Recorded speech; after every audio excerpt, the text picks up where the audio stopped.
Well, ladies and gentlemen, I'm Anita Huberman. I'm President and CEO of the Surrey Board of Trade, and welcome to our in-person event.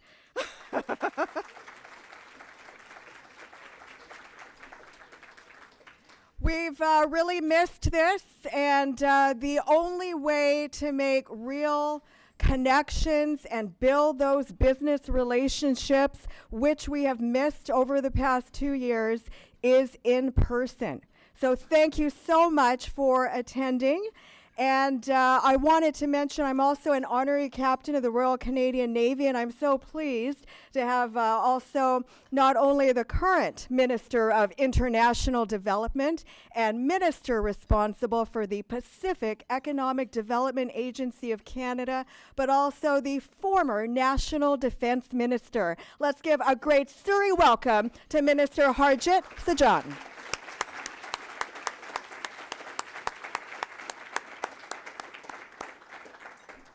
I'd like to acknowledge that we are on the traditional and unceded territory of the Coast Salish people, specifically the Kwantlen, Katzie, Semiahmoo, Coquitlam, Kaikut, and Tawasin First Nations.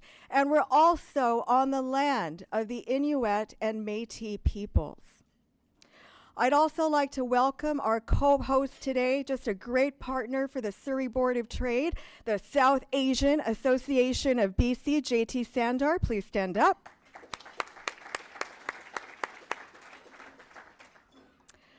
And events like this simply cannot happen without sponsorship. Thank you so much for supporting Surrey's city building business organization. Our presenting sponsor is the Vancouver Fraser Port Authority.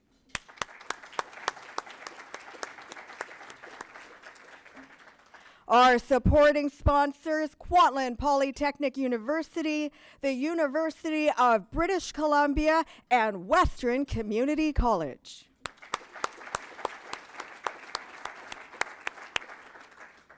And our community sponsor is Insignia College. And the Board of Trade every year has a series of progress partners that support our Business and International Trade Center. That is the law firm of Fasken, BDC, the Business Development Bank of Canada, Scotiabank, and also Western Community College. Let's give them a great round of applause. Our government officials, thank you so much for attending this Friday afternoon. Suk Dhaliwal, MP, Surrey Newton. Gary Begg, MLA, Surrey Guildford. Jenny Sims, MLA for Surrey Panorama. Representing His Worship George Harvey, Mayor of the City of Delta, is Parin Greywall. City of Surrey Councillors Brenda Locke. I think Linda Annis is on her way. And, oh, she's here. Excellent. Linda, welcome. And Deputy Mayor for the City of Abbotsford, Dave Lowen. Dave.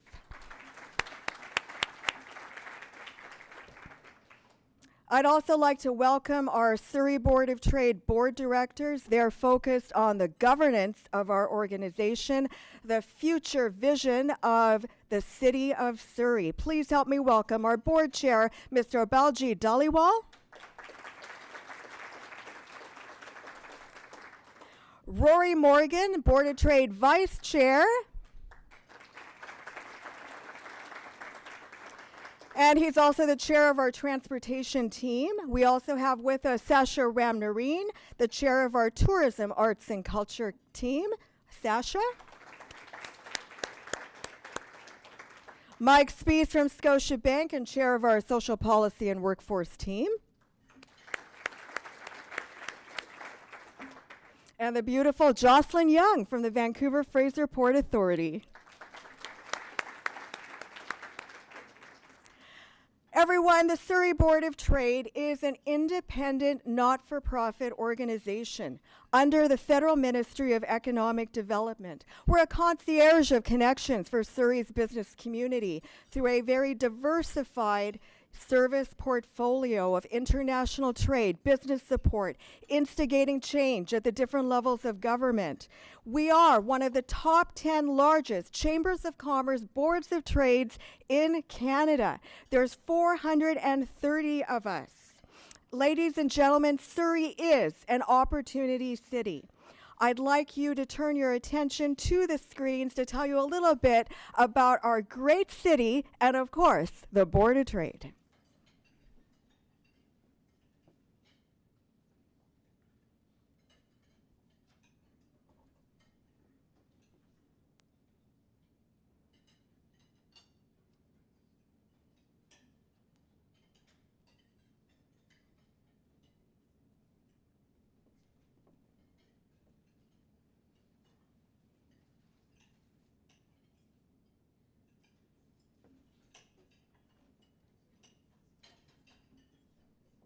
We're just getting it on screen for you.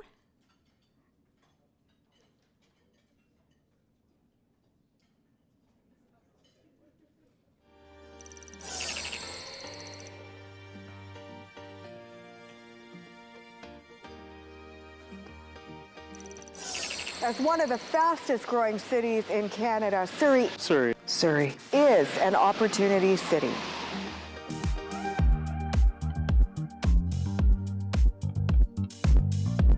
The Surrey Board of Trade is the concierge of connections. Rick Mann from IOM Property Group. I'm a Director of Development and Construction.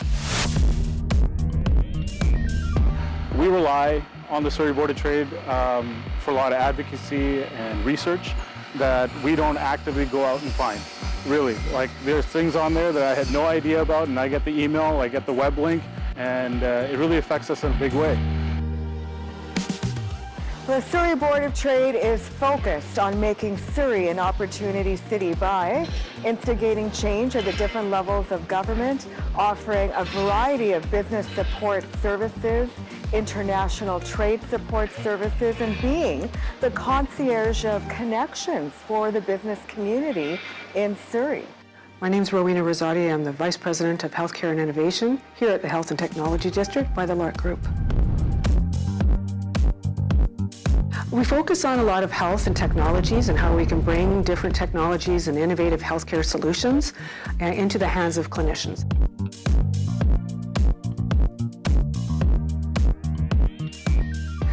So there's a tremendous amount of information and support that the Surrey Board of Trade offers to these companies, and it's an opportunity for me to be able to translate what the Surrey Board of Trade is doing for some of those companies and helping those companies to succeed. If it's in the agricultural sector or in the retail sector, if they're needing a government connection, if they have an issue related to government, we are there for them, and we have a proven track record of success to ensure that businesses are helped. You know, the Surrey Board of Trade it's a great organization because anybody who is involved in that organization wants to be a more proactive member of the community. So having an opportunity to connect and network with those individuals helps our business become better. So the Surrey Board of Trade offers an immense amount of support for businesses at all levels, including entrepreneurs and startup businesses.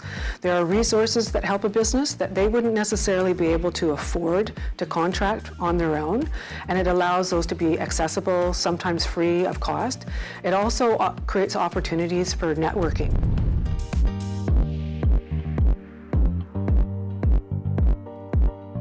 Whether you're a new business that's just opening up shop in Surrey, Surrey Board of Trade has to be one of your top destinations. It will connect you with a lot of the great minds in the organization, a lot of great minds in the community that can help. So whether you're a small business or a medium-sized business or a large business, starting out or expanding, we have the connections. We have the resources to ensure that you have what you need during your journey as an entrepreneur.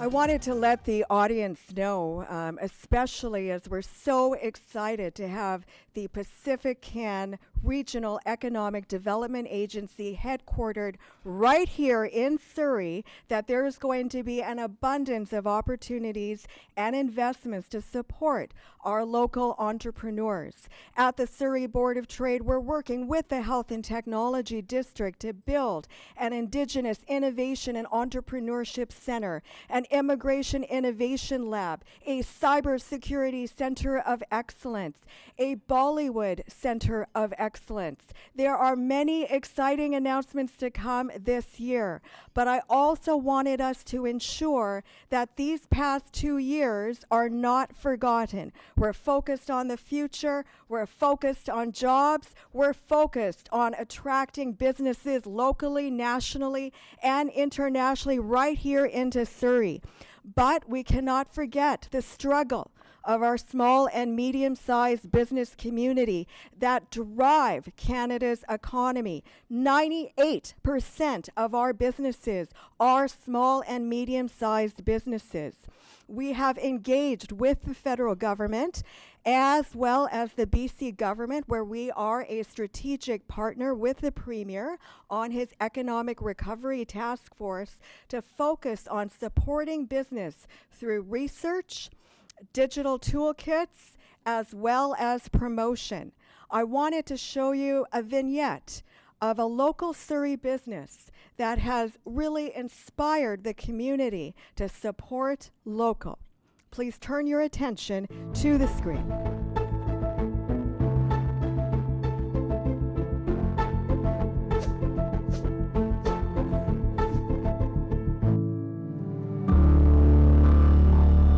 My name is Davy Baines-Gill, and I'm the owner and designer of Armand DBG. I've been in business for about 22 years. We customize wedding garments, grad gowns, outfits for all occasions.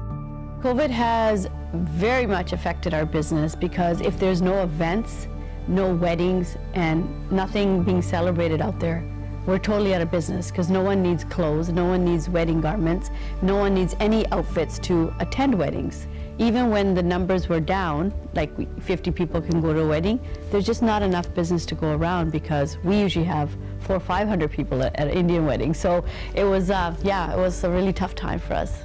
I think most of us have gone into debt in the wedding business, and not knowing when the businesses are going to open up, we're thinking, should we do something else? Should we not do something else? Should we just stay, keep paying the rents? Is there going to be a future in this business? So what's next with COVID? I'm not really sure what's next. It's very frustrating because we don't know what's happening next. Our businesses have obviously slowed down a lot, and when your income and your business is up in the air, then it's just very frustrating. I think the community has been very supportive during COVID because people have actually phoned and asked, hey, are you guys doing okay? Are you still open? Is there anything they can do to support us? I think it's so important for all businesses to come together as a community and help each other and support each other. I think that's the most important thing. I don't know what I would do if I lost my business. This is my passion, this is my livelihood, this is me. We need to support each other so we can all stay here and be a community in Surrey.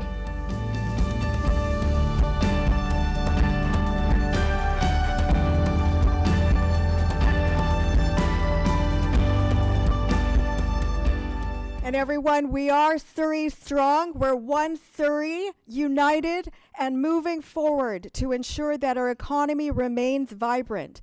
And a great foundation in Surrey to move that economy forward is the Vancouver Fraser Port Authority. Please help me welcome our presenting sponsor, Mr. Duncan Wilson. He's the Vice President of Environment and External Affairs.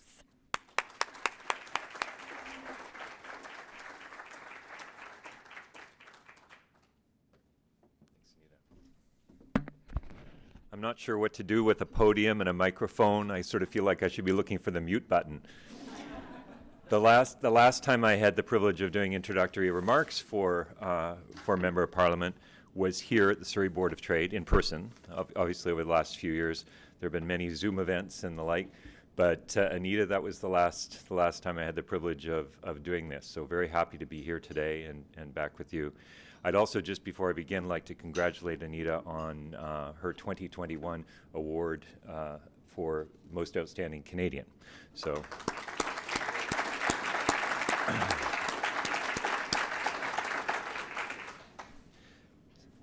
So it's my pleasure to be here today on behalf of the Vancouver Fraser Port Authority. As you probably know, we're the federal agency responsible for the shared stewardship of the lands and waters that make up the Port of Vancouver.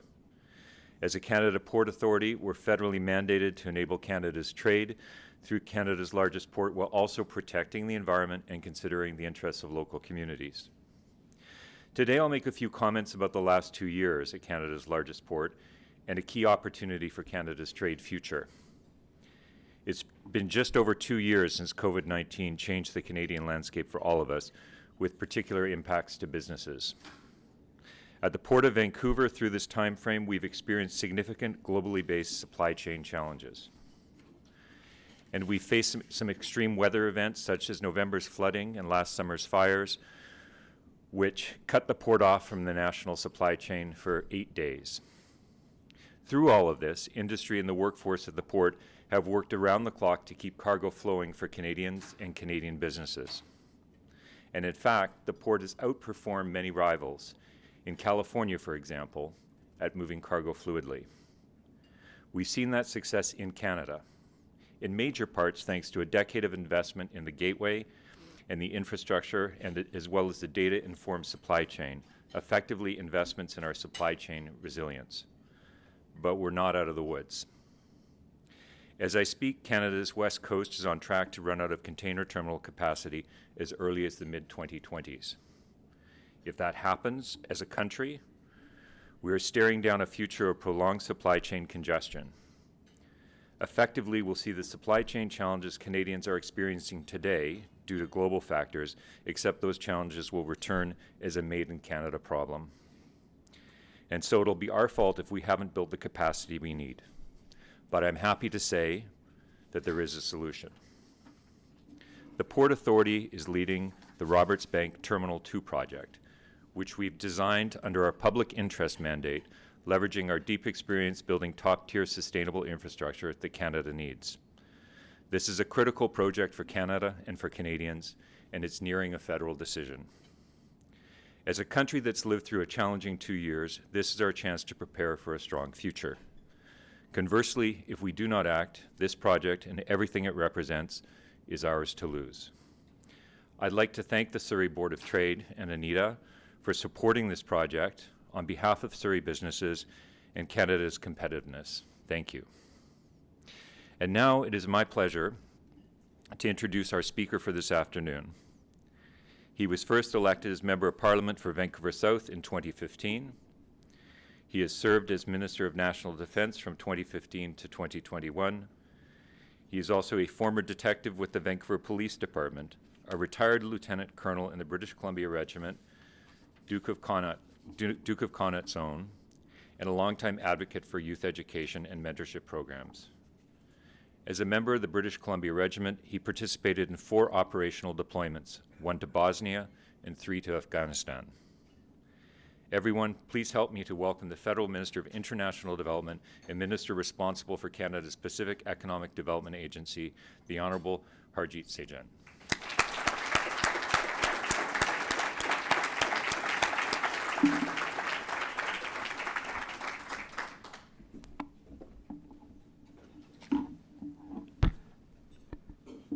Again, thank you very much for the very kind introduction and also for the tremendous work that the Port of Vancouver does for our province and for Canada. Anita, it's always a pleasure to see you're a force that all of us get inspiration from. So thank you for that. There's a reason why when I became Minister of Defense early on and I signed your honorary captain's papers was for that reason. And I'm so happy to see the work that you're still doing for the Canadian Armed Forces and for the wider community at large.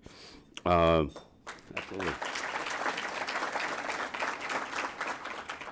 And to my colleague, Suk Dhaliwal, who I learn from on a daily basis on how to be a better MP to serve my constituents. So thank you for all your work. And also, Baljit and I actually go way back. I remember when I didn't have a driver's license, he's the one that used to drive me to the cool places back, the way back, okay? So, and used to get me in trouble too for my parents, but that's another story. And to all the other board members, thank you so much. To the members of the legislature, councillors, thank you so much for being here. I also want to mention that your other member of Parliament, Randeep, could not be here today, but he was looking forward to this event. So thank you so much for sharing your time with me on this event. And as Duncan mentioned, I too have to get used to speaking publicly again, and looking for the mute button is something that we all have been used to. And before I begin with my formal remarks, I want to just acknowledge that we are gathered today on the territory of the Kwantlen, Semiahmoo, Kikat, Kwantlen, and Tawasin First Nations. And I was very happy to hear about the apology that the Pope recently made. And so, first of all, I just want to state,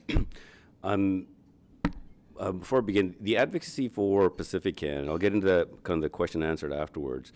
Our Pacific Caucus, all the members of Parliament, advocated for years so that we can have an agency, and I'm very privileged to be the one to kind of lead it through its maiden voyage. So, and this, I really wanted to wait to do my first formal address in Surrey, right? And so this is literally my first formal address as Minister for the Pacific Economic Development Agency of Canada, as known as PacifiCan. And here's why it's very important. Few cities have come so far so fast, and you've seen this. You know the success directly. Surrey is now the second largest, biggest city in BC. It is now growing at twice the speed of Vancouver. 1/3 of its population is under 19, so you got so much potential. Your economic success will mean economic success for British Columbia and for Canada. And when our government created a dedicated federal development agency for BC, it was because we knew that we needed to have a focus, a laser-like focus to be a dedicated partner just for BC. A dedicated partner that will be with you every step of the way. And last year, we announced that the headquarters, as Dita mentioned, will be right here in Surrey for PacifiCan. And so while we have a new name, PacifiCan, but we're not entirely new. We've been part of British Columbia's success for a very long time. And we will continue to be there for British Columbia, both in good times and bad. Like when throughout the pandemic, the PacifiCan delivered a relief funding for businesses and organizations across BC, helping to keep people employed. Now, helping keep doors open for BC businesses, and this support, over $250 million, helped support tens of thousands of jobs right here in British Columbia. Now, it helped support tens of thousands of workers here in BC. It helped support tens of thousands of families in BC. And now, as we adjust to the new normal across British Columbia, and dare to say around the world, PacifiCan will be right here to support the economic growth for our province. And that's why today I'm also here to announce an investment of $10 million to create Agritech Innovation Sandbox right here at Simon Fraser University in Surrey.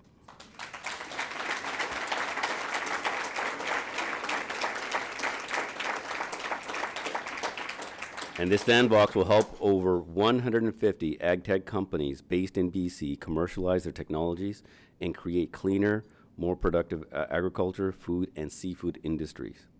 Now, as the world suffers from the greater food insecurity that we have not seen in such a long time, only increased, and this is also increased further by Russia's unprovoked and unjustifiable war in Ukraine.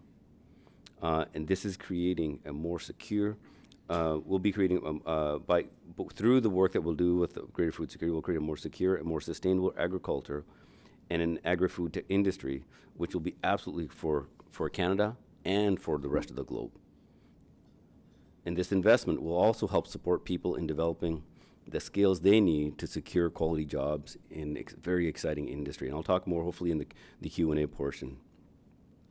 So continuing to innovate, like the Agritech Innovation Sandbox is doing, is going to create prosperity within British Columbia. It is also key to Canadian prosperity, and we need to do everything possible to support it.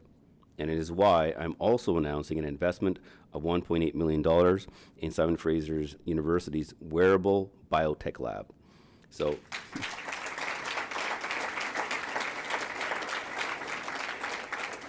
I am personally going to be tracking this one a little bit closely, okay, on the technology side. So this funding will enable industry and researchers in the life sciences sector to create wearable technology like clothing, embedded with artificial muscles, I'm reading this out, and devices that monitor vital signs. I'm sure the experts and scientists know exactly what they're doing here. I should need some extra muscle once in a while. So this lab, located next to the Surrey Memorial Hospital, is part of the innovation ecosystem that we are building across the Lower Mainland. We have more to do, but this work is creating well-paying middle-class jobs that we all want and need. And now with the launch of PacifiCan, BC businesses and communities now have a dedicated federal partner, and we are here for your success. And I'm doing that. This will be bringing more jobs to BC. It'll bring more investments and more services as well. We're doing this by ensuring that PacifiCan will have a core annual budget of $150 million to work within BC every single year. This will help businesses and communities in ways that are responsive to your needs.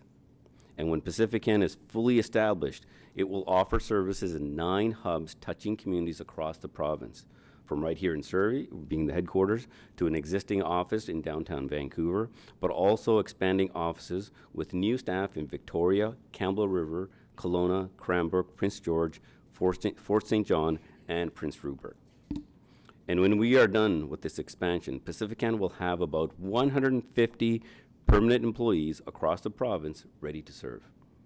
Ready to serve you because PacifiCan will be a one-stop shop for businesses across BC. It will be there to help let you know what programs are available to help make your businesses more successful. From funding to export development, PacifiCan will work with you to help show the world what BC has to offer. And we are looking for partners with ambition. If you have big ideas, PacifiCan wants to work with you. No matter if you are from an established sector, like a digital tech, mining, forestry, or some emerging sector like agriculture, clean tech, or life sciences, we need to bring your experience into this, your ideas and your innovation. Because when we work together, we can build a BC economy that is prosperous, green, and inclusive. And one that makes sure that we have well-paying, quality middle-class jobs for British Columbians. We know that British Columbians do not shy away from hard work. And we all know this. I'm going to share a little story about my family, but my story is the same as everyone else's. My dad, when he came here, worked in the sawmill. My mom, my sister, and I picked berries in the summertime. I think starting from a little bit east here, from around Surrey, all the way out to Abbotsford. And so the hard work, we know that we come from that legacy. So we know that we're going to be well served moving forward. PacifiCan will be there to make that path easier, though, to ensure that every British Columbian has access to economic opportunity. Because at the end of the day, we are all better off when everyone participates in the economy, and that's an important one. And we have seen the impact of the pandemic as well. And it just makes good economic sense that the economic opportunities must be accessible to all British Columbians, including women, Indigenous, new Canadians, and those in rural and remote communities. So we are committed to working with you to build a more inclusive, dynamic, and stronger economy for British Columbia. So if you have an idea to create quality jobs, an idea to create new innovative businesses, an idea to create clean and inclusive growth, get in touch with us. We're here to help you. Thank you. Merci beaucoup.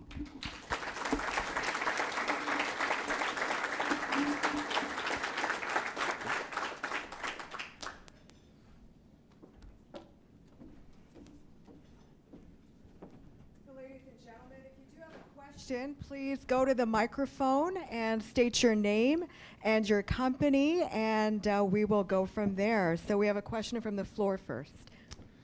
Hi, Anita. Good to see you again. Good to see you, Mr. Sajjan. Thank you for coming to Surrey. My name is Gerard Bramo. I'm a past chair of the Board of Trade, but also the CEO of the Centre for Child Development and Sophie's Place.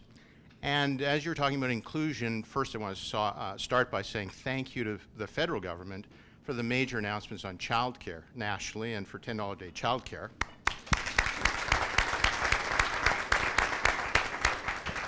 Board of Trade was key in advocating for this in partnership with community through the National Chamber of Commerce many years ago and continues to do so. So thank you, Anita, and the Surrey Board of Trade. Minister, question, you mentioned inclusion, and we serve 3,000 children and youth with developmental disabilities throughout the South Fraser. There are 30,000 who have disabilities, and I'd love to hear your comments on how those youth, those children can be supported in their development to become contributing members of society, as well as we often think about their needs in terms of early childhood education. The professions are in shortages, and we're here to help you help them. So thank you for your answer in advance. Well, first of all, thank you very much for that the question, and just on the childcare piece, I'm thankful for your advocacy. I was very proud that British Columbia was the first province to actually sign up for this, because this is going to have a tremendous impact for our economy, and to make sure it is inclusive for everyone. Minister Qualtrough, we think that we as a society, we know we're progressive, we learn, but we realize that we every single day, regardless how old you are, we continue to learn. And Mr. Qualtrough explained to me very early is that we have to talk about accessibility. When you create accessibility, it's not disability, accessibility that's how you create opportunity. And I've seen this personally in many different ways. It's about if our world is designed for able-bodied, and if we just look at changing it a little bit to create the opportunity, we got to turn the whole argument on its head. Rather than looking at it as we're giving an opportunity, what it really is no, they're going to be creating opportunities for us. So that's how I look at things, and I don't have the answer yet to say how we're going to do it. This is how we're going to be able to work with all of you, but what you have here is a committed partner to make sure this happens. And I mean, I take this message even internationally into my international development portfolio. I was in Senegal, where we fund projects for the disabled in countries.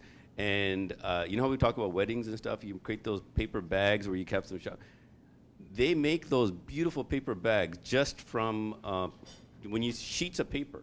It's amazing to see what a little bit of investment, $1,200 investment, is helping these kids there. So we're going to have to be very innovative in this way. I think the technology can also help. So I look forward to learning from all of you, and I know there's many others in BC who are advocating for this as well, so more to come.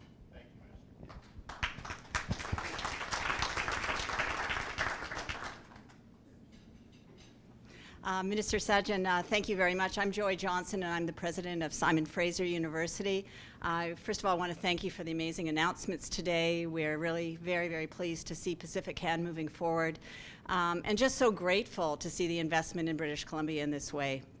I'm really also so encouraged to hear about the network. I think we all recognize that we all have a responsibility to grow British Columbia and innovation in BC. One of the things that's top of mind for me is talent, and that's something that we're hearing about a lot in relation to the innovation ecosystem at the present time. It certainly, as the president of the university, something very much on my mind. And I'm just wondering what your thoughts are, what you see as some of the pinch points that we're facing in relation to talent and innovation at this time. Thank you. That's a great question and great point. And I think, I'll talk about some where I think the pinch points are. I learned in my previous portfolio in national defense, because we do so much procurement, billions of dollars of procurement, and C-SPAN is just one small example.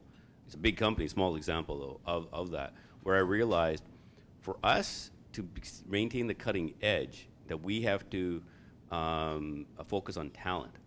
And I actually spent a lot of time with different universities looking at what type of innovation we need to be part of so that we stay at the cutting edge. U.S. is also starting to do that. Rather than keeping very classified research projects, we wanted to throw the problem out. So in fact, actually in defense, I'd announced $1.6 billion over 20 years of research, just throw problems out to everybody. So that's the same mentality I'm bringing into this portfolio, is we have to develop talent. It's when you invest in people, that's where the real innovation occurs. And all of you know this from businesses. Having the right team makes just a world of difference. And to making sure that you have the right talent is absolutely critical. So we got to look at immigration policies. We got to look at how do we invest in key areas. We also need to, there's an area where we need to connect the dots as well, where we have to, that connection between where do we need to go as a province and the sectors are going, and our education system needs to touch base, because if we're not, I'll give you an example on the high-tech side, quantum computing. You can have the best quantum computers in the world. If you don't have the quantum programmers, you're not going to take advantage of the actual system. Somebody else will. So are we looking at quantum computing? Langara College in my own riding is set up a cybersecurity program. And what they're doing is actually doing cybersecurity, but they're bringing and they're reaching all across northern BC, including Indigenous children. I'm just going to talk about it and be inclusive. They actually are working with Musqueam, and so that they have elders there to be able to support the kids when, because of being away from their communities. And we had our cybersecurity agency help them set up that program, what the actual needs are. So that's what we need to do. We need to start, I would say, is communicating even more with government, industry. We have to take a look at where are the future challenges so that companies are not thinking, I think this is going to be a problem of the future, invest in it, turns out it's not, right? So we need that wider communication so that we have that ecosystem moving, and immigration is going to have to play a very important role into this.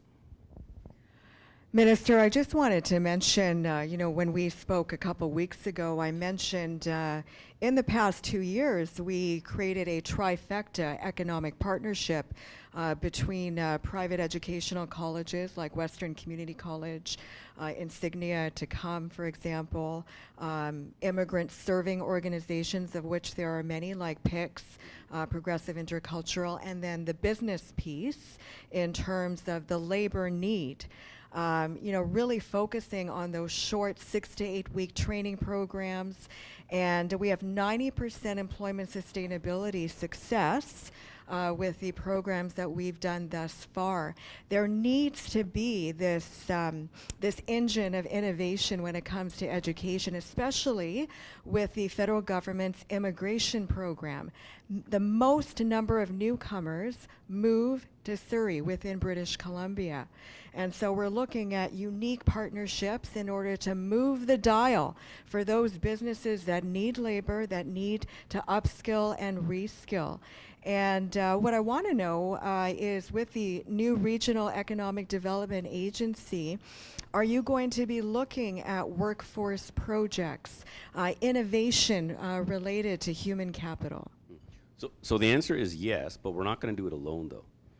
And so when you look at PacifiCan, and when I mentioned it in my remarks, a one-stop shop, that's very deliberate.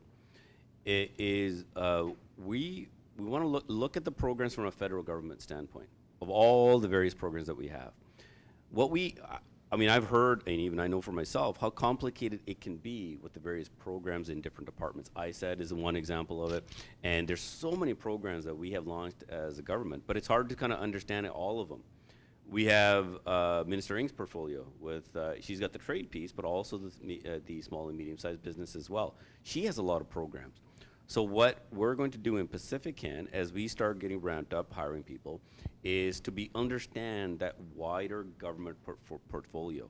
So yes, from where PacifiCan can help, but also to leverage the far greater dollars in the other portfolios as well. That labor piece is absolutely critical. In fact, actually, so Minister Ng and I we pretty much talk to each other every week, and I had about an hour conversation with her just yesterday.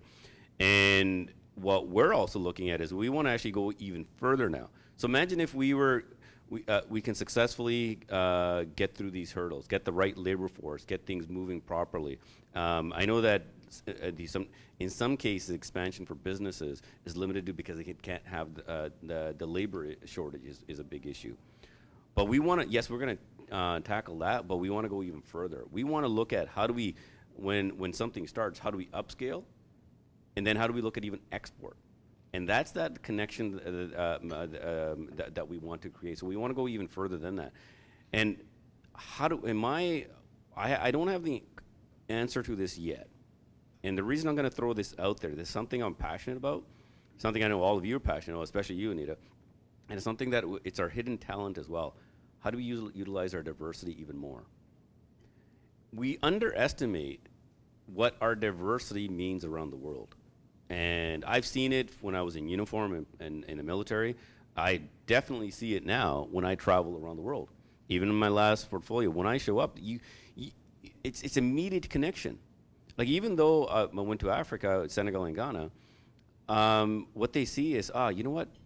If you're here to help. So we have to leverage our diversity. And Surrey has a lot of it, obviously. So we need to leverage that even more. But we need to get that labor piece right. We need to make sure that the right organizations that are actually providing those services get the appropriate support. But it won't be just us, but it'll be a wider government. And so where there isn't, we want to make sure that the PacifiCan can help fill those gaps as well. Where is the PacifiCan office going to be located, and when is it opening? I'd like to have it as soon as possible so poor Dylan, I've been bugging him right from the beginning. And I said, no, give me a timeline. And I said, no, we got to move faster. And, but he's very smart and he knows what needs to be done. And he has to give me the reality of what it means to set up, right? So first of all is we need the appropriate space to do this. We're not just opening up an office. We have to look at what is the vision that we're trying to create. So when somebody comes into this, they see that, hey, this is a place you're going to get answers. When a company comes in or somebody who's starting out, that we might be the spark. But then if you go to a different program, how do we help guide you all the way through? So that space, I don't know where it's going to be. I've been asking around. I was talking to Suk, I was talking to Randeep, many others. I'll talk to all of you. So I think that the work has already started. So I don't know where the location will be. It has to be, we have some certain criteria for it. I hope it's going to be sooner rather than later, though. Thank you. Great. Thank you. Alicia Main from Innovation and Entrepreneurship Professor from Simon Fraser University.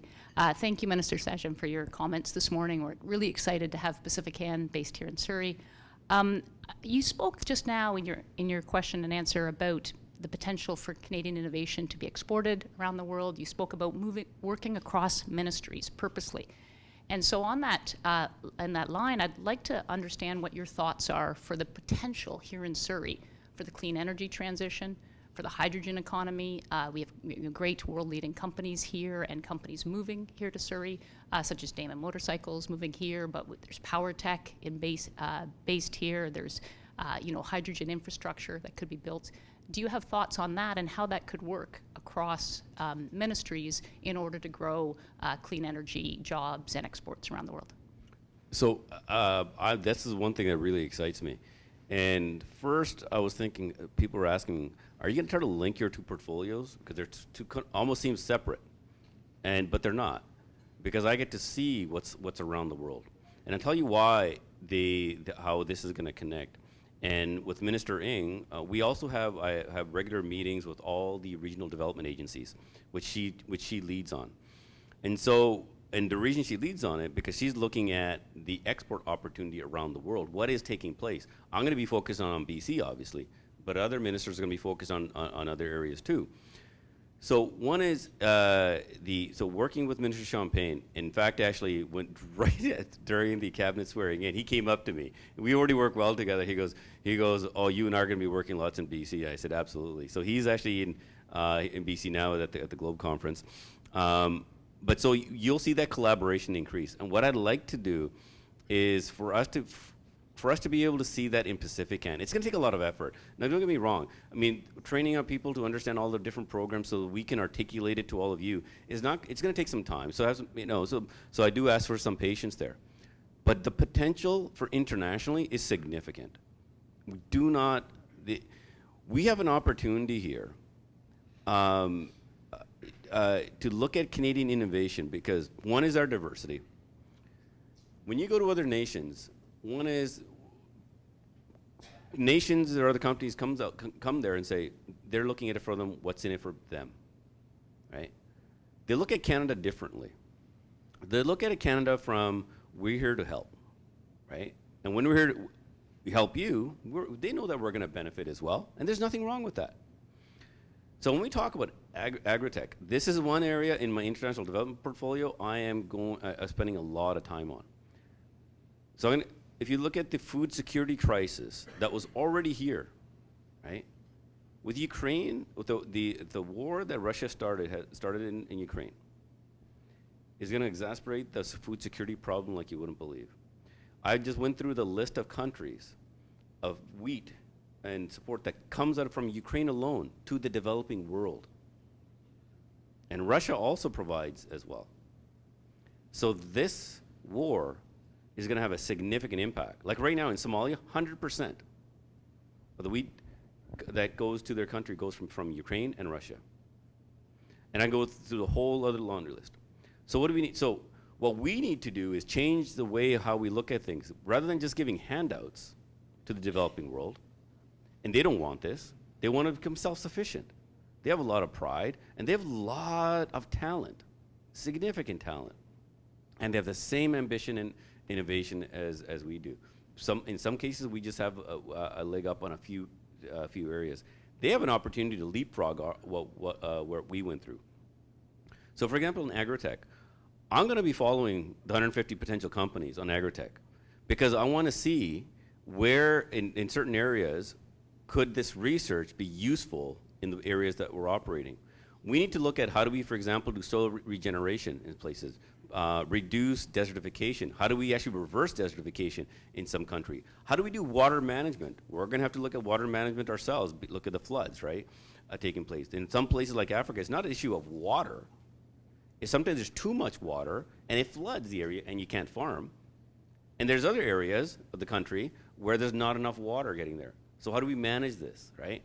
And then we're already investing a lot on, I give you countless examples of women entrepreneurship programs in agriculture, how they're revolutionizing agriculture in small plots. But now imagine upscaling this with a certain supply chain. And by the way, when I'm talking like this, it's not my ideas. These are the country's ideas that we're talking about. But within this, they need help. And they want to work with partners who already have the technology. They also can help us. So we invested in some technology innovation in Ghana. This was one college, and there's one small little group are working on this microorganism on how to, when you do mining for gold, you have to use mercury apparently, and how toxic that is. They're going to use microorganisms, and where do they learn it? Through agriculture and how they're doing soil regeneration. So they can also help us.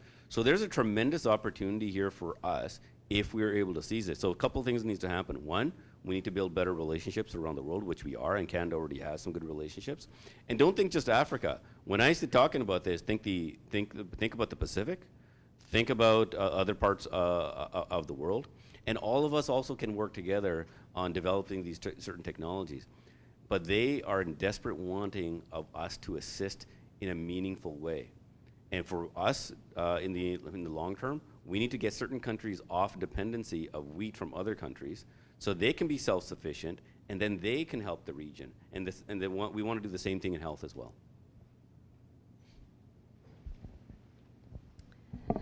Good afternoon, Minister Sajjan. It's really wonderful to meet you and have this opportunity. My name is Neelam Sahota. I'm the CEO of Diversity Community Resources Society. We're Surrey's first immigrant serving organization, been in this region for a very long time. I'm also the co-chair of the Surrey Local Immigration Partnership and also a Simon Fraser University board governor. So obvious to say, my heart is very, very full today with the announcements of the investments into for Simon Fraser University and also for Surrey. And I just wanted to make a comment around your whole of government approach for PacifiCan, which I think is really an incredible way to go forward. Certainly, we have so many exasperated and inequities that have come up over the course of the pandemic that it isn't really any one particular department that's going to be able to do so and to move forward with solutions and answers. But one of the other things that I'd really would implore as part of your vision is to really take a whole of community approach as well too. We spend hundreds and billions of dollars in government programs, and they tend to come from a top-down approach, and it's more of a square peg and round hole issue, I always say, because we tend to guess what the issues are as opposed to actually hearing from the voices that are most directly affected. And I had an opportunity last week to speak at the National Immigration Conference Metropolis with Minister Sean Fraser, and one of the terminologies I had used was our government programs need a social seismic upgrading. And that's really a testament to the fact that a lot of these programs don't tend to produce the results. And when we talk about leveraging our diversity, one of the things that we need to take a look at is really approaching immigration from a strengths-based approach. And we quite often really try to put immigrants into a mold of what we think they should contribute into the economy, but really coming in it from a strengths-based approach, obviously taking a look at foreign credential recognition policies and how those can change, but also taking a look at the vast undertapped potential of women who have exited out of the workforce over the past 2 years, and especially BIPOC women. And so I think there's a lot of opportunity for the economic revitalization of our entire country, and especially Surrey, that takes the lion's share of immigration policies. And last but not least, I would like to give a shout out to our MP, Suk Dhaliwal, who has been an incredible advocate to us in Ottawa. I'm incredibly passionate and really stoked to actually have the synergy of Ottawa right here in Surrey. I think anytime government comes closer to community, good things happen. Thank you.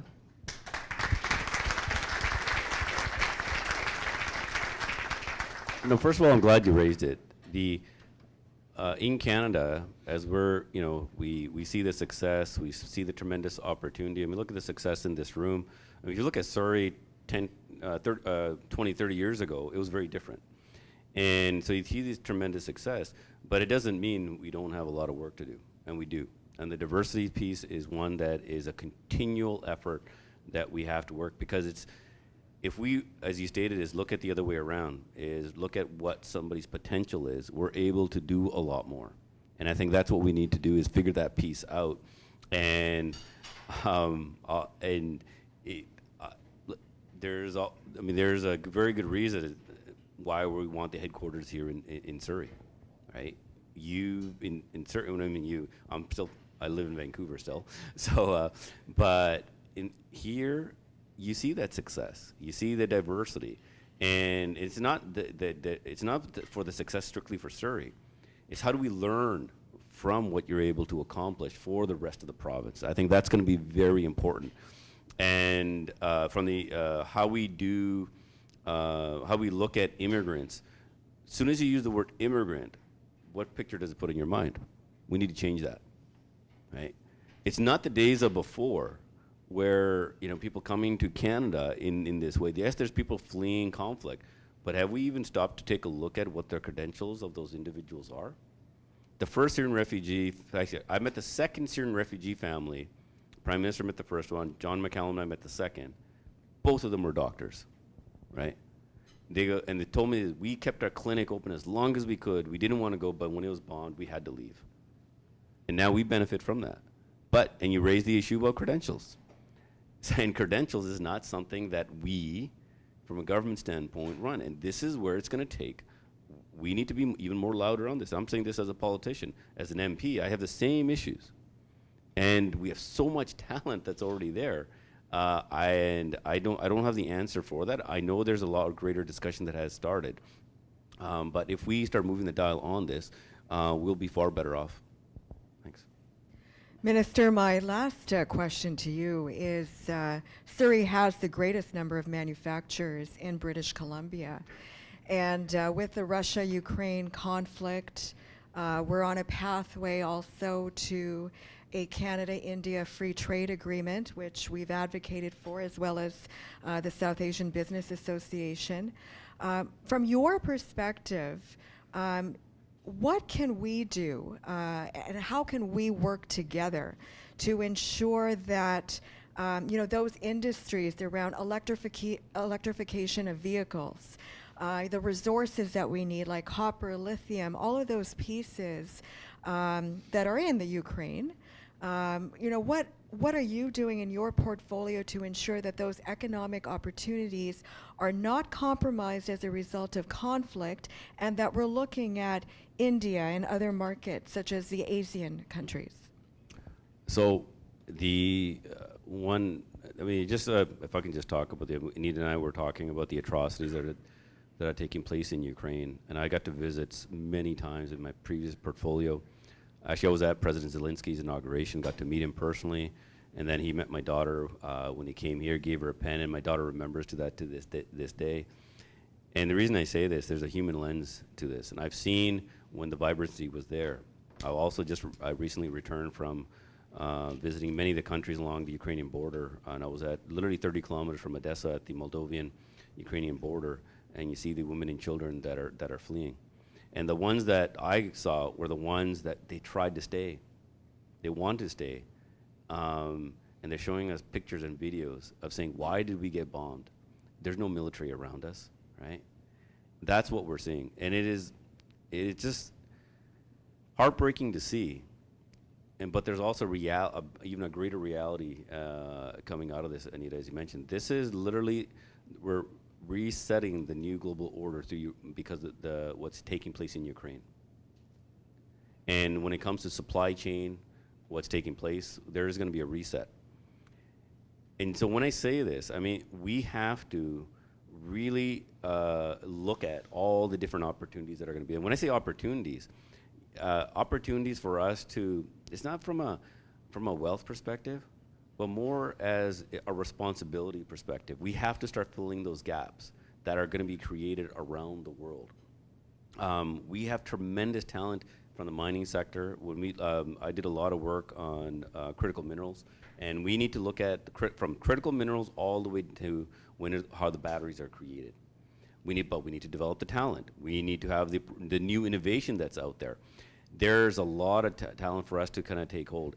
What we need to do be the incubator and where you have the ideas and us to be able to take a chance. And when we say take a chance, we can't be as rigid with trying new things. We have to be, just as all of you are, we in government have to do the same thing. This is one of the reasons why PacifiCan was created. We weren't utilizing the uniqueness of BC, the tremendous talent that was here. So that's why PacifiCan was created. And the other markets that you talk about, Anita, this is, again, a tremendous opportunity. There always was a tremendous opportunity in the Pacific. We have such great relationships, by the way, a lot of them built by our Navy, who actually they've done a lot of work in the Pacific. Vietnam, we have tremendous opportunity there. They're growing economy. Philippines, Indonesia, Malaysia's already we've got good relationships there as well. Smaller oceanic countries. And you're mentioning India, and Minister Ng just recently came back from India from a very successful trip, and she just briefed me on it just yesterday. And so there's tremendous opportunity. But what I want also do is, rather than, we talk about Canadian companies and innovation on how we can help the world, and there's so many foundations that are out there doing great work. This is also an opportunity to be more Canadian, saying, we don't have all the solutions, but when we see another country to have it, like India, if we want to do some agriculture, how do we do water management?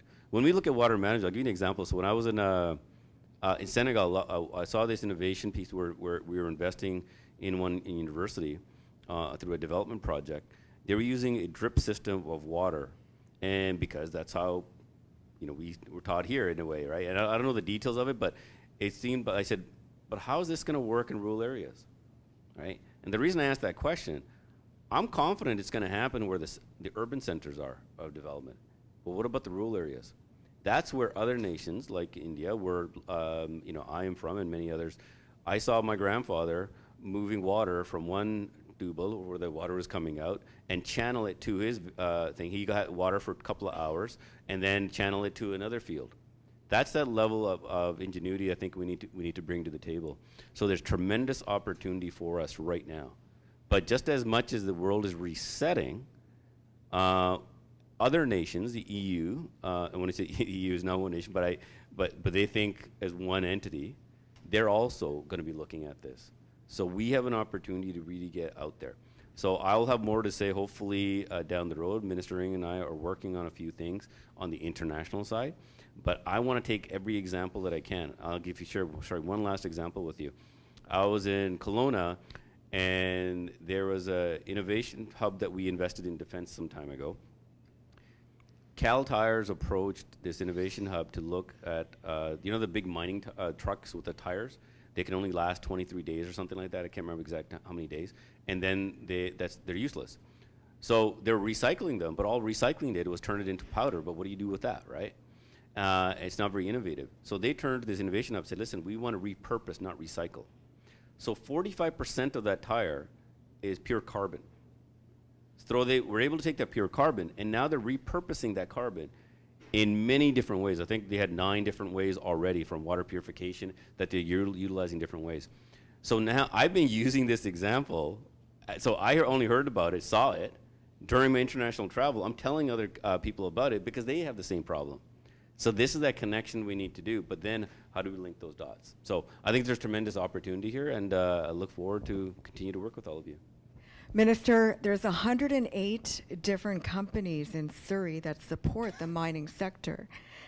So we look forward to working with you, the new PacifiCan office, and let's leverage the unique opportunity that is here in Surrey, because we're resetting Metro Vancouver, because Surrey is going to be the largest city in British Columbia very soon. Thank you so much to Minister Sajjan.